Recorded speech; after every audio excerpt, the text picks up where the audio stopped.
네, 오늘은 23번째 솔로몬이 성전을 봉헌하다라는 제목으로 살펴보겠습니다. 이렇게 성경 이야기가 계속 흘러가다 보면 좀 자연스럽고 재미있게 또 이야기로 흘러가는 부분도 있고 또 좀 이렇게 신학적인 내용이나 좀 다소 딱딱한 부분이 지나갈 수도 있는데, 오늘은 따로 이야기가 나가는 것은 아니고 솔로몬이 성전을 다 짓고 봉헌 기도를 하는 장면이에요. 그래서 오늘은 성전 신학에 대한 중요한 개념들이 좀 이렇게 전해지겠습니다. 다 아는 내용도 많으니까 잘 연결해서 오늘 마음에 좀 잘 새기는 시간이 되면 좋겠습니다. 하나님께서 자기 형상을 따라서 남자와 여자를 창조하셨습니다. 여자를 창조하신 것은 실수도 아니고 플랜 B도 아니고 원래부터 하나님 마음 가운데 남자와 여자를 창조하시고 둘이서 하나인 것이 하나님의 형상이다. 그것이 처음부터의 하나님의 계획이었습니다. 그 둘이서 하나님을 예배하고 또 하나님께 영광 돌리며 살아가는 것이 축복의 땅 에덴에서 하나님께서 원하시는 그런 삶이었는데요. 우리가 잘 아는 바대로 선악과의 그 언약을 깨뜨림으로 하나님과의 관계가 깨어지고 에덴으로부터 추방당하게 됩니다. 그러니까 에덴은 하나님과 인간이 잘 사귀고 또 깊이 있게 교제하고 하나 되는 그런 장소였는데, 그 언약이 깨어짐으로 에덴에서 추방을 당하게 된 것입니다. 그래서 그때부터 이제 에덴을 그리워하고 인간들은 또 그렇게 해서 문화를 만들고, 그런 문화들이 다 에덴을 좀 그리워하는 문화다, 종교성을 가진 문화다, 우리가 문화인류학적으로도 그렇게 이해를 하는데요. 에덴에서는 하나님과 하나 되었는데 그 에덴에서 떠나게 되면서 하나님께서 어떻게 하면 인간들을 다시 만나고 다시 하나 되게 할까 하는 것이 성경 전반의 이야기가 되겠습니다. 놓쳐버린 그 잃어버린 에덴을 어떻게 찾을 것인가 하는 이야기죠. 그 중간에 이제 노아의 대홍수도 있었고 다 멸절되는가 싶더니 하나님께서 창세기 12장에, 그죠? 성경에서 굉장히 중요한 장이죠. 아브라함을 택하셔서 한 사람을 통하여 한 민족을 부르시고 또 진짜 아들을 부르시기 위한 그런 민족과 그런 무대를 준비하시는 것이 구약의 이제 이야기가 되겠습니다. 예수님께서 구원자로 오실 것이다 하는 것이 창세기 3장 15절부터 계속 말씀으로도 예언되어 있고, 또 아브라함에게 기적의 아들을 줄 것이다 라는 이런 언약의 말씀을 통해서도, 또 여러 가지 이미지를 통해서도 계속하여 보여지고 있습니다. 정말 중요한 것이 뭐가 있냐면, 오늘 우리가 성전에 대해 살펴볼 건데 정말 중요한 이미지가 성막입니다. 성막. 하나님께서 그 모세를 통하여 우리가 출애굽하시고 또 광야 생활과 여호수아 이쪽 얘기는 우리가 이제 작년부터 계속 나눴던 23번까지 계속 그런 이야기를 나눴었는데, 그 안에 우리가 이제 성막 얘기를 깊이 하지는 못했습니다. 성막이 어떤 의미냐? 성막은 텐트를 치는 거잖아요, 그죠? 성막은 텐트를 친 건데, 그 텐트를 쳤다는 그 이미지가 하나님께서 우리와 함께 하시겠다라는 의미예요. 요한복음 1장에 말씀이 육신이 되어 우리 가운데 임하셨다, 성육신 하신 하나님, 그것이 성막의 이미지를 이렇게 실체로 보여주는 것이에요. 그러니까 예수님께서 내가 성전이다 이렇게 얘기하시죠. 이 성전을 헐라 내가 사흘 만에 일으키리라 이렇게 말씀하시는 것이, 구약에 원래 하나님께서 임재하시는 그 상징인 그 성막이 예수님께서 오실 것에 대한, 하나님께서 직접 오셔서 우리와 교제하실 것에 대한 그 모형이었다는 거예요. 성막은 상징이에요. 예수님께서 오신 것이 실체이고요. 그래서 그 성막의 지성소 위에 하나님의 임재의 구름이 항상 떠 있었죠, 그죠? 그래서 200만의 그 백성들이 수마일 떨어져 있어도 하나님이 지금 어디에 임재해 계시는지, 하나님의 지금 성막이 어디에 있는지를 항상 볼 수 있었고, 그 구름을 통해서 하나님께서 백성과 함께 하신다라는 그 상징을 계속 보여주셨습니다. 성막이 필요했던 이유는 이스라엘 백성들이 이동하고 있었기 때문에, 이동하고 있기 때문에 이동형, 그런 맞춤형 성막이 필요했던 것이고, 그들이 가나안 땅에 들어간 다음에 여호수아와 사사 시대를 지나서 다윗 때가 되었을 때, 왜 다윗 때가 중요하냐면 아브라함한테 주시겠다 약속했던 땅이 있어요. 아브라함에게 약속했던 그 땅이 다 성취된 때가 다윗 때예요.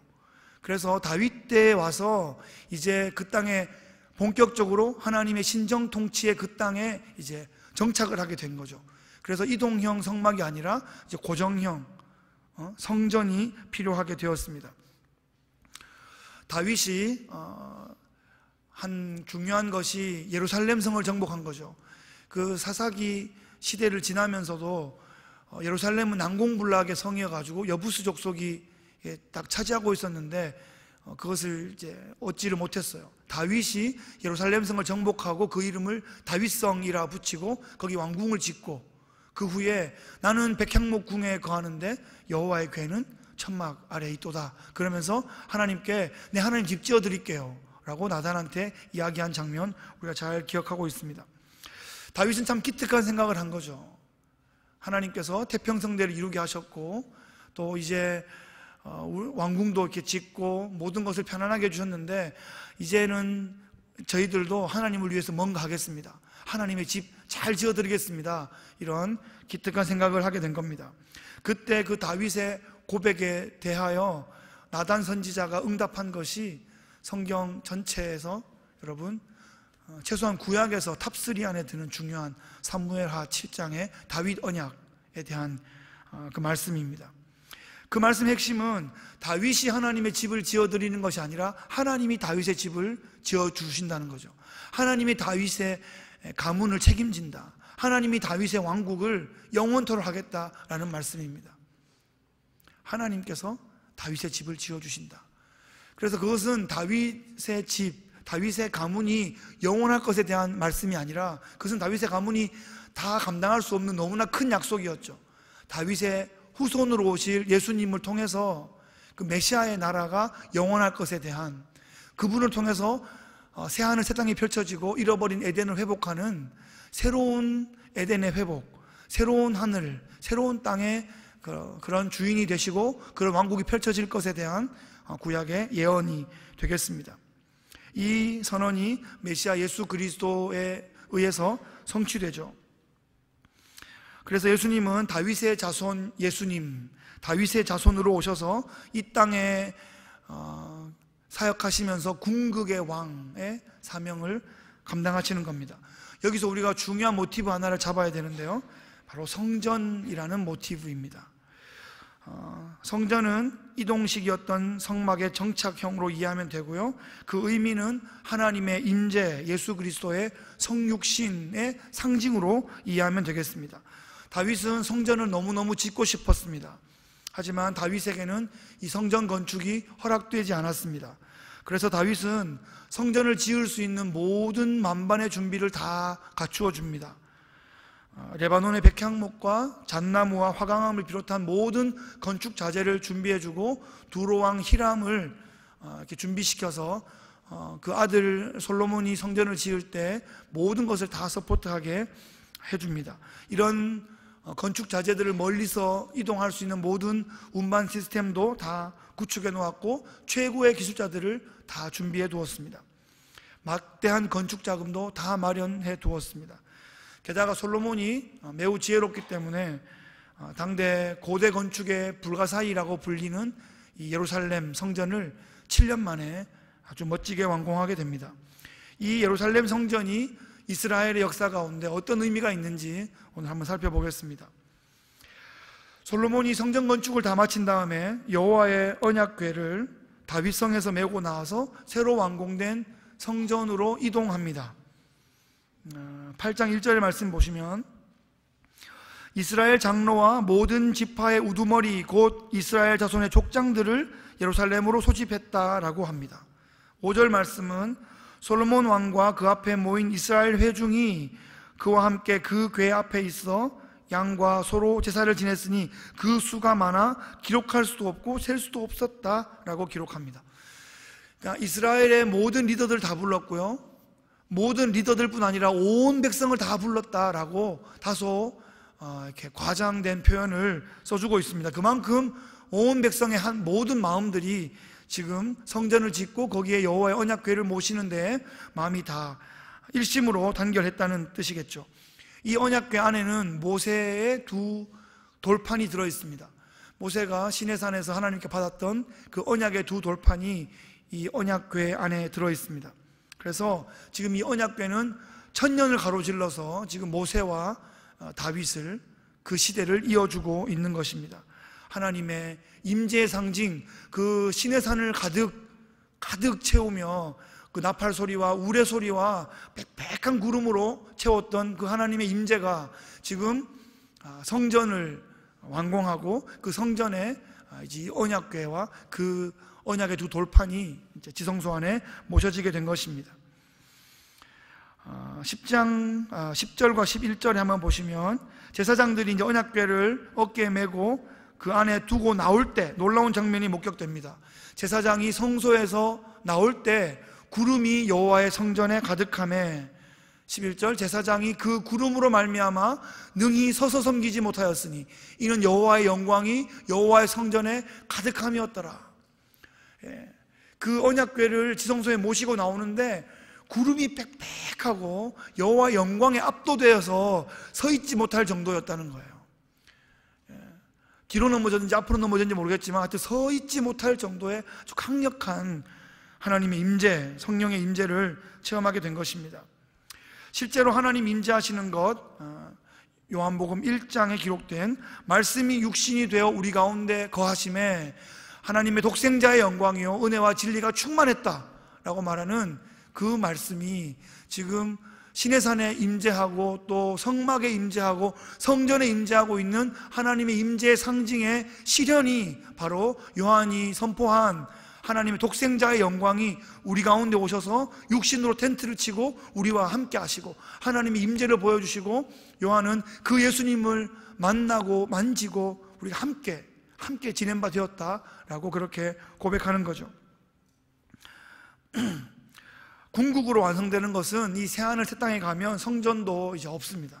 태양도 없고요, 하나님의 임재 그 자체를 누리는 그 단계로 들어가게 될 것입니다. 성전을 건축하게 된 역사적인 배경이 오늘 본문에 나오고 있는데요, 14절 이하를 보시면 솔로몬이 하나님 앞에 서 있다가 이제 뒤로 돌아서 얼굴을 백성들에게 돌이킵니다. 그래서 백성들과 얼굴을 마주하고 그들을 축복합니다. 솔로몬이 지금 이 성전을 지은 것은 본인의 단독 사역이 아닙니다. 하나님께서 다윗을 통하여 시작하셨고 대를 이어서 이것을 진행하신 메가 프로젝트인 것입니다.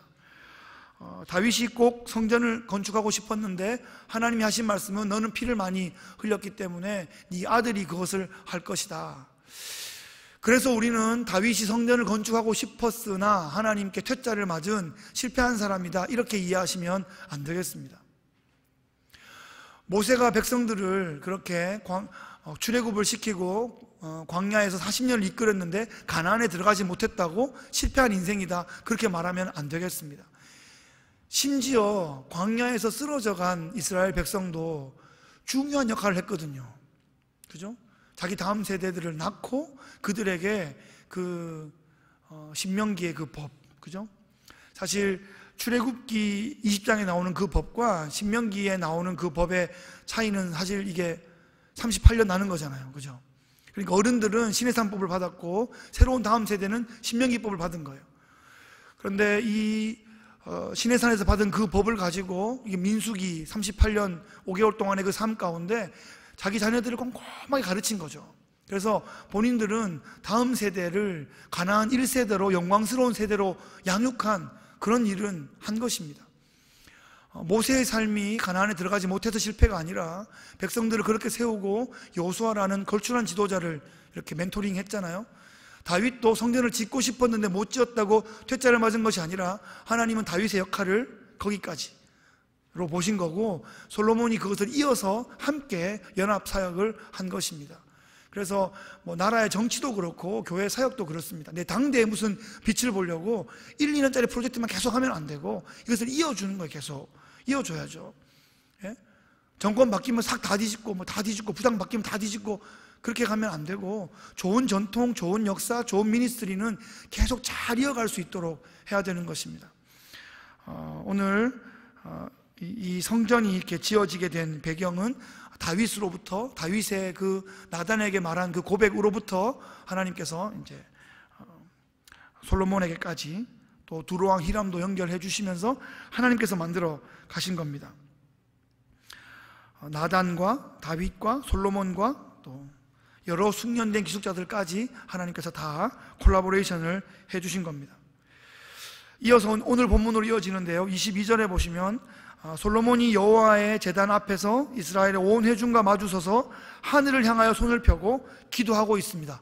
예, 성전 이 봉헌식의 솔로몬의 기도문, 이것은 정말 너무 멋진 명문입니다. 성경 전체에서 정말 너무 멋진 명문이어서 제가 이것을 대학교 시절에 이것을 접하고 읽고 또 읽는데 너무 멋있는 거예요. 그래서 이거 외우면 좋겠다. 그래서 이것을 외워보리라 결심하고 계속 읽었는데 안 외워져요. 이것은 무슨 시합을 하든지 대회를 해야 외워지지 혼자 외워서는 안 된다, 이런 것을 깨닫게 됐습니다. 제가 외웠던 로마서 12장이나 히브리서 11장이나 고린도전서 13장이나 다 이거 중학교 때 고등학교 때 이거 다 암송대회 해가지고 외운 거지, 그거 지금까지 울고 먹는 건데 또 신학대학원 들어간다고 그 몇백 구절 막 외우고 성경 1189장의 모든 장 제목들 다 외우고 막 그랬던 거 계속 울고 먹는 거잖아요. 그러니까 한번 어떤 기회가 필요해요. 계기가 필요해. 그래서 수요성 예배 이 스마트한 분들이 뭔가 이렇게 먹는 것도 좋고 요리 대회도 좋은데 한번 나를 잡아가지고 뭘 한번 외워보자. 가을쯤에 날 좋을 때 그런 거 한번 하면, 그때 한번 딱 들어오면 남은 여생 그걸 울고 먹으며 네, 무슨 말씀을 하는지 네, 그래서 솔로몬이 기도하고 있어요. 하나님께 기도를 쫙 하는데 그 기도문이 너무 명문이라고요. 오늘 이 시작부터, 오늘부터 이 9장 9절까지 쭉 진행되는 그것을 읽고 또 읽어보세요. 정말 멋있습니다. 자, 23절 보시면 이르되 이스라엘의 하나님 여호와여, 위로 하늘과 아래로 땅에 주와 같은 신이 없나이다. 주께서는 온 마음으로 주의 앞에서 행하는 종들에게 언약을 지키시고 은혜를 베푸시나이다. 이렇게 하면서 이제 찬양하면서 하나님을 높여드리면서 이 기도가 시작되는 거예요. 기도는 이렇게 시작하는 거예요. 시작, 이거 주세요, 저거 주세요, 저거 주세요, 저거 주세요가 아니라 하나님의 영광, 그 이름, 그 나라, 그것을 송축하여 드리며 기도가 시작되는 거예요. 주기도문이 그렇잖아요, 그죠? 예. 그 전반부에 있는 하늘에 계시는 우리 아버지여 이름을 부르고 나라가 임하옵시며 우리가 그 나라의 백성이 될 것을 또 이렇게 헌신하고 선포하면서 오늘날 우리에게 일용할 양식도 필요합니다. 그리고 뒤 부분에 나오게 돼요. 네. 사실 이 솔로몬의 기도도 그런 양식으로 되어 있습니다. 24절 보시면 주께서 주의 종 내 아버지 다윗에게 하신 말씀을 지키사 주의 입으로 말씀하신 것을 손으로 이루심이 오늘과 같으니이다. 그러니까 이 솔로몬이 이 성전을 건축한 것은 다윗 언약을 꼭 붙잡고 있는 거예요. 사무엘하 7장에 내가 네 집을 지키겠다, 네 아들을 지키겠고 네 가문을 지키겠다, 영원하겠다 한 그 다윗 언약을 꼭 붙잡고 그것이 계속하여 성취되기를 원합니다 라고 기도하고 있습니다. 그래서 기도의 가장 좋은 방법이라면 좀 그렇지만 가장 좋은 길은 약속을 붙잡고 기도하는 거예요. 하나님의 언약을 붙잡고 그것이 성취되기를. 왜냐하면 하나님은 신실하시고 그 언약에 신실하신 하나님이시기 때문에 그렇습니다. 언약에 의지하지 않고 자기 욕심대로 자기 욕망의 리스트를 막 불러대는 것은 기도라고 부를 수 있을지는 몰라도 좀 수준 낮은 그런 기도이고 하나님도 사실 좀 불편해 하실 수도 있습니다. 하나님이 모든 기도에 다 응답하시는 거 아닙니다. 응답하실 수 없을 때가 있어요. 능력의 부족이 아니라 성품에 부합하지 않을 때 응답 못 하신다 그랬죠. 응답받는 기도는 그래서 하나님의 성품을 확인하고 그 성품에 부합하는 기도를 할 때 응답받게 돼요. 그래서 무엇이든지 원하는 대로 구하라 그리하면 다 이루리라. 우리는 그것만 기억해요.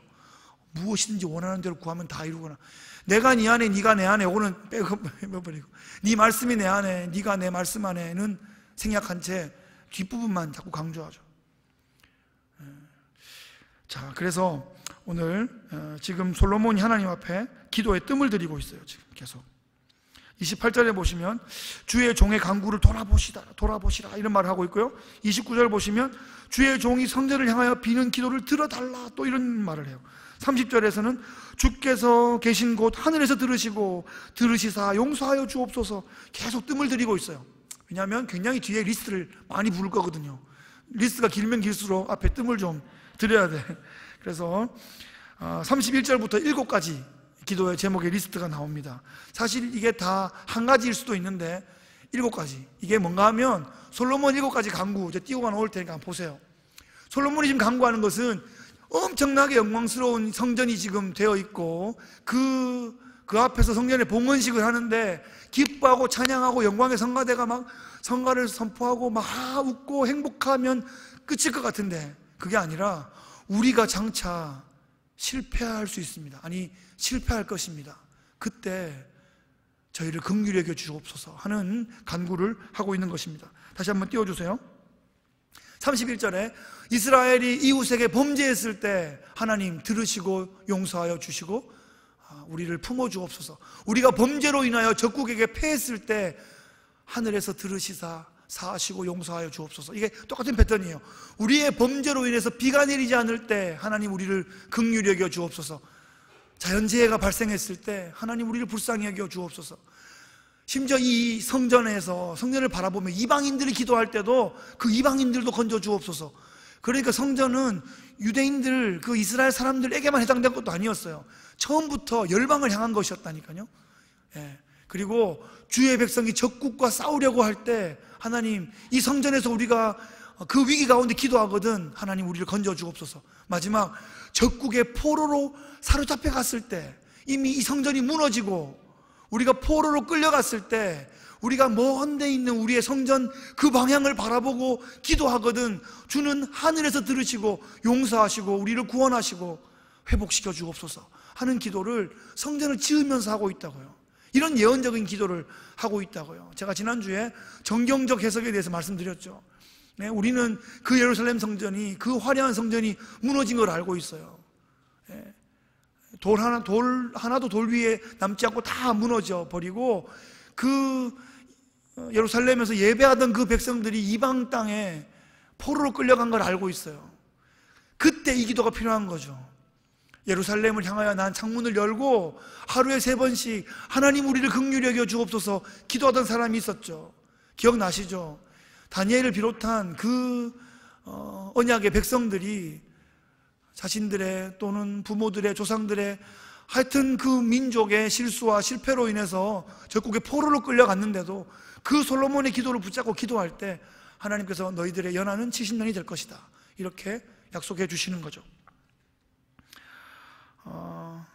그래서 지금 솔로몬은 지금 가장 영광스러운 날 가장 애절한 기도를 하고 있습니다. 더할 나위 없이 정말 오늘만 같아라 하고 싶은 그런 날에 정말 이런 기도를 하고 있어요. 그래서 크리스찬은 크리스찬이 비관적이어야 된다는 말이 아닙니다. 근데 긍정의 힘 잘 되는 나 이런 이야기만 하고 있으면 안 된다는 거죠. 왜냐하면 기독교 신앙의 시작이 죄에 대한 회개에서부터 시작하기 때문에 우리는 항상 실수하고 실패할 때 십자가 앞으로 나올 수 있는 준비를 항상 하고 있어야 돼요. 우리 자녀들에게도 예수 믿으면 복 받는다 잘 된다는 얘기만 하면 잘 안 되면 막 하나님 실망하고 떠나버릴지도 모르잖아요. 그게 아니고 네가 정말 엄마는 너를 위해서 기도하고 축복하고 할 텐데 나중에 실수할 때도 있을 거야. 실패할 때도 있을 거야. 그래도 하나님 앞에 나오면 십자가 앞에 나오면 다 회복시켜 주신다는 얘기를 실수했을 때 부족할 때 연약할 때 포로되었을 때 이 기도가 필요한 거예요. 그때 신앙이 필요하다고요. 성전이 어쩌면 무너졌을 때 진짜 성전이 시작되는 거예요. 우리 마음의 성전, 공동체의 성전, 성령께서 임하시는 그 성전과 성전들의 연합인 교회가 그때부터 시작되는 겁니다. 솔로몬이 백성들을 마음껏 축복하고 있습니다. 그 축복의 말씀들은 쭉 살펴보시면 되겠고요. 자, 해석과 묵상 문제들을 좀 살펴보겠습니다. 성전이 무너진 시대를 살아가는 이스라엘에게 이 성전 봉헌식의 기도문은 어떤 의미가 있을까? 이 역대기의 기자는 이 역대기가 기록되어서 선포되고 있고 읽고 있는 독자들은 바벨론 포로 시대에 있는 이 백성들이 좀 주가 되었다라고 이해를 합니다. 그때 지었다는 건 아니고요. 사실 그 전부터 쭉 있었을 거예요. 그러니까 왕의 사초들이 있을 거 아니에요. 서기관들이 계속 썼던 거, 그런 것들을 누가처럼 잘 모아가지고 이것을 이스라엘의 왕은 어때야 하는가, 길은 그거예요. 다윗의 길을 걸었는가 아니면 아합의 길을 걸었는가, 그 관점으로 그 역사들을 이렇게 모아서 정리해주고 있는 거죠. 특별히 이 역대기가 정말로 가슴에 다가오는 그 첫 독자들은 이 포로기 백성들이에요. 그래서 우리가 그 성전, 그 영광스러운 성전을 우리가 잃어버렸구나, 거기서 우리가 쫓겨나게 된 것이구나, 마치 에덴에서 선악과 언약을 깨뜨려서 쫓겨난 것처럼 그 하나님의 영광스러운 성전을 우리가 충분히 그 성전의 기능과 역할과 그 사명과 우리가 해야 할 헌신을 온전히 이루지 못하고 이방의 풍습과 그 제사와 그 문화들이 침범하면서 무너지게 된 거잖아요. 참 아이러니하게도 솔로몬이 이 성전을 지었는데 지금 열왕기상 11장에 가보면 급격하게 무너지는 장면이 나옵니다. 처첩을 합하여 1000명인데 그들이 가지고 온 이방 신들과 그 문화들이 온 산당에서 각종 이방 제사를 드리고 있고, 그것이 성전 문화에 영향을 끼치기 시작하죠. 이스라엘 신앙에 영향을 끼치기 시작합니다. 그래서 솔로몬 아들 때 나라가 나눠지는 거예요. 그래서 그 성전의 영광 앞에만 도취해 있으면 안 되는 거예요. 이거 무너질 수 있구나, 진짜 성전을 세워야 하는구나, 우리의 마음의 성전을 세우고 공동체의 신앙의 성전을 잘 세우지 않으면 이것은 다 껍데기구나 하는 생각을 해야 되는 것입니다. 그래서 지금 이 바벨론의 포로의 백성들은 이 솔로몬의 이 기도문을 가지고 간절히 기도했을 겁니다. 아까 말씀드렸던 그 다니엘이 사자굴에 들어간다는 것을 알고도 그 사자굴이 중요한 게 아니라 지금 우리 백성의 회복, 성전의 회복, 고토로의 회복이 더 중요하기 때문에 그 언약을 붙잡고 계속하여 기도의 자리에 나갔던 것입니다. 그 솔로몬의 예언과도 같은 그 기도의 내용이 현실이 되었던 그 바벨론 포로 시대의 백성들은 그 기도의 내용이 너무나 현실적이고 너무나 실제적이고 절실한 그런 기도의 제목이 되었을 겁니다. 그 성전 봉헌식의 기도문은 계속 읽어보세요. 그러면 정말 신앙적으로도 신학적으로도 너무나 감동적인 그런 글입니다. 우리는 성전이 무너지지 않기를 간절히 바라지만 성전이 무너져도 살아날 구멍이 있습니다. 위로 열려있기 때문이죠. 성전이 무너진 시대이기에 성전에 목을 메고 있으면 안 되고 이제 율법으로, 말씀으로, 그 말씀을 기억하고 그 말씀 가운데 임하시는 하나님의 능력, 그것이 이제 출발되게 되는 것입니다. 오늘날의 크리스찬에게 성전은 어떤 의미가 있는가? 원래 성전은 예수님을 상징하는 것입니다. 성전은 예수님의 예표였습니다. 하나님을 만나는 그 성전의 기능이 예수님에게서 성취된 거죠. 하나님 그분께서 직접 오셨으니까요. 그 성전의 기구 하나하나가 다 예수님의 성품을 상징하고 있습니다. 성전이 예수님을 상징하기 때문에 그 성전을 통하여 하나님께 예배하고 하나님 앞으로 나갔던 백성들은 기능적으로 장차 오실 예수님을 바라보며 믿었던 것입니다. 동물의 피를 가지고 제사를 지냈던 것도 이 동물의 피 가지고 내가 완벽하게 사해졌다고 믿은 사람은 없었어요. 그것이 하나님께서 명하신 방법이었고 그걸 통해서 죄를 사해 주시겠다 하셨기 때문에 하는 거지만, 히브리서를 통해서 보면 그렇게 반복적으로 계속 동물의 피를 가지고 제사를 드려야 했던 그 이유가 그 동물의 피의 제사가 완전하지 않기 때문에 반복해야 했던 거죠. 대속죄일날 해마다 반복되는 그 대속죄일에 대제사장이 온 백성의 죄를 가지고 피를 가지고 지성소에 한번 들어가는 그 두렵고 떨림으로 이렇게 줄을 매가지고 방울 딸랑딸랑 하면서 들어가는 그 모습이 해마다 반복됐던 것은 그것이 장차 올 어떤 실체에 대한 예표라는 것이고, 그 장면에서는 정말 굉장히 그것으로 완벽한 건 아니었어요. 그것이 하나 예표였다는 것, 그것을 우리가 잘 기억하면 좋겠습니다.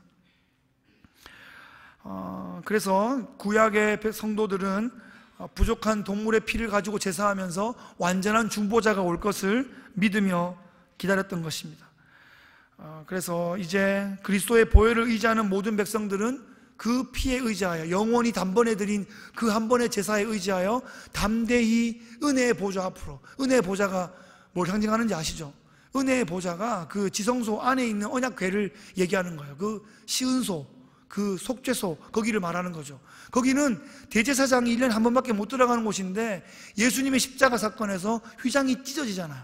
그래서 그 보혈을 의지하고 나가는 자는 바로 그 언약궤 앞에 가 있는 거죠. 바로 그 시은소 앞에 가 있는 거죠. 담대히 나갈 수 있는 겁니다.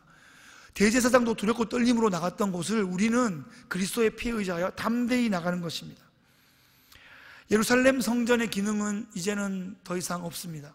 성지에 가보면 이제 서쪽 벽, 지금은 벽이지만 옛날에 땅속에 있었던 거기만 통곡의 벽이라 그래서 그 벽이 하나 남아 있습니다. 거기서 통곡해도 사실 아무 소용없습니다. 정말 통곡밖에 못합니다. 이제 성전은 거기가 성전이 아니고 그 성전이 물리적으로 회복되는 것이 주께서 마지막 오실 때 하실 일이 아니라 성도 한 사람 한 사람 가운데 예수 그리스도의 보혈로 말미암아 성령께서 임하셔서 한 사람 한 사람이 성전이 되는 것입니다. 그 한 사람 한 사람 성전된 성도들이 모여서 교회가 또 성전이 되는 것입니다. 그러니까 지금의 성전은 성도 한 사람이 성전이고 성도들이 모인 교회 공동체가 성전이죠. 지금은 그것이 실체적으로 우리 가운데 이루어지고 있는 것입니다. 우리가 성전을 건축하는 것이 아니라 건물을 건축하는 것이고, 성전은 말씀에 순종하는 성도들 안에서 세워져 가고 있는 것입니다. 성전의 기능은 예배하는 기능, 기도하는 기능, 축복하는 기능입니다. 그 성전 안에서 예배했죠. 그 성전 안에서 기도했죠. 내 집은 만민의 기도하는 집이라. 그래서 솔로몬도 성전 봉헌식을 하면서 기도를 아주 길게 하거든요. 이 성전은 기도하는 곳이다. 여기에서 기도하고 이곳을 바라보며 기도하고 이곳을 품으며 기도하는 곳이다. 다윗은 거기에 성가대도 조직하고 그곳에서 아주 화려하고 멋있는 예배를 드렸던 곳이죠. 그리고 그 성전에서 마음껏 축복하는 그런 일들이 있었습니다. 오늘 그 본문 뒤에도 보면 솔로몬이 백성들을 계속하여 축복합니다. 성전의 기능은 예배하고 기도하고 축복하는 기능이에요. 그 기능이 성도 안에서, 오늘날 성전된 성도 안에서 회복되어야 되고 교회 공동체 안에서 그 기능이 회복되어야 되는 거예요. 그런 일들이, 하나님 기뻐하시는 그런 일들이 계속하여 일어날 수 있기를 축복합니다. 말씀을 정리하겠습니다. 다윗이 준비하고 솔로몬이 실행하여 성전이 건축되었습니다. 그리고 최고의 예식을 통해서 하나님께 봉헌했습니다. 아무리 많은 사람이 모이고 아무리 화려한 성가대가 최고의 그 화음으로 노래하고 아무리 극상품의 소와 양을 다 잡아도 하나님이 원하시는 건 그런 게 아니었습니다. 우리 편에서 또 그런 걸 준비해가지고 하나님께 영광 돌리는 행위들을 할 수 있고 하나님 기뻐하실 수 있지만 거기에 끝나는 것이 아닙니다. 하나님의 진짜 원하는 것은 이 모든 것이 에덴에 있었던 것들이 깨어지면서 시작된 것이기 때문에, 그리고 장차 올 것을 예표적으로 보여주는 것이기 때문에 정말 필요한 것은 하나님의 형상을 닮은 인간이 하나님과 정말 깊이 있게 교제해 나가는 것, 그것이 실체입니다. 그것이 없이 어떤 세리머니만 있고 물질만 있고 행사만 있고 하는 것은 하나님 절대 원하지 않습니다. 말라기 4장에 보면 하나님이 정말 열받으셨어요. 말라기 1, 2, 3, 4장 보면, 여러분 아직 말라기 제대로 못 보셨으면 눈 똑바로 뜨고 한 15분만 다 보시거든요. 천천히 한번 보세요. 놀라운 이야기들이 많이 나옵니다. 성전 문 걸어 잠그라 그러죠. 너희들이 드린 예배 역겨워서 못 받겠다 그럽니다. 왜 그래요? 그 양을 바치는데 올바른 걸 바치면 이왕 가져와가지고 금방 죽일 건데, 그래서 많은 양들을 바쳐요. 애꾸는 양, 저는 양, 이런 것들 가져가 대충 막 바치는 거예요. 그래서 하나님께서 너희 총독에게 드려봐라, 받겠나 그러시면서, 이런 거 성전 이렇게 하려면 성전 걷어 타더라고 그러죠.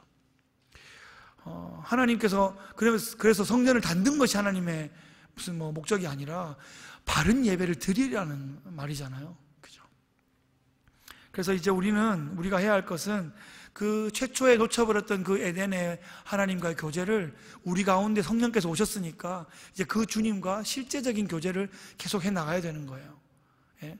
그래서 우리가 모이면 또 성전이거든요. 순모임이 모이면, 나눔방이 모이면, 교회 공동체가 모이면 이것이 또 성전이에요. 이 안에 말씀의 순종이 있으면 이곳에 하나님께서 임재하시는 성전이 계속 지어져 가고 있는 것입니다. 온전한 성전의 기능, 예배하고 기도하고 축복하는 그런 기능이 잘 회복되어야 합니다. 우리의 삶이 또 교회의 모든 사역들이 산 제물, 리빙 세크리파이스가 되도록, 그래서 하나님 기뻐하시는 예배의 삶과 예배의 사역들이 되도록 그렇게 우리를 불꽃같이 태워드리는 우리의 삶과 사역이 되시기를 주의 이름으로 축복합니다. 기도하겠습니다. 하나님 아버지, 참 감사합니다. 솔로몬이 정말 멋지고 화려한 성전을 지었습니다. 그 앞에서 자랑하고 자축한 것이 아니라 그 앞에서 정말 두렵고 떨리는 마음으로 하나님 앞에 우리가 실수하고 잘못했을 때 긍휼히 여겨 달라는 기도를 하고 있습니다.